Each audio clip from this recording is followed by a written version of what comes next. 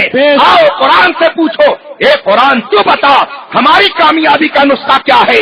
قرآن کہے گا وَأَنْتُمُ الْأَعْلَوْنَ إِن كُنتُم مُؤْمِنِينَ، تمہیں عزت اس وقت ملے گی جب مصطفیٰ کے سچے وفادار بن جاؤ گے۔ تمہیں وقار اس وقت ملے گا جب تمہارے دل میں نبی کی عظمت پیدا ہوگی، جب تمہاری یہ شان ہوگی، تو اب تمہارا یہ رتبہ ہوگا کہ یہ جہاں چیز ہے کیا لوہو قلم تیرے کہ محمد سے وفا تو نے تو ہم تیرے ہیں، یہ جہاں چیز ہے کیا لوہو قلم تیرے ہیں۔ بے شک آپ ذرا غور تو کیجئے، قرآن ہمیں یہ نسخہ دے رہا ہے کہ اگر تم کامیابی چاہتے ہو تو نبی کی سچی غلامی کا پٹا اپنے گلے میں ڈال لو، اگر تم اپنی سربلندی چاہتے ہو تو صدیق اکبر نے محبت کا جو نظارہ پیش کیا تھا اسی محبت کے سانچے میں ڈھل جاؤ، رب کی رحمتیں تمہارے اوپر سامن بھادوں کی طرح برستی نظر آئیں گی۔ کیا آپ نے یہ نہیں پڑھا کہ حضرت سیدنا صدیق اکبر رضی اللہ تعالی عنہ سے مصطفیٰ جان رحمت نے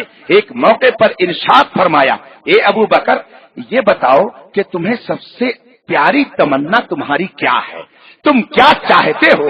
تمہیں سب سے اچھی چیز کون سی چیز لگتی ہے؟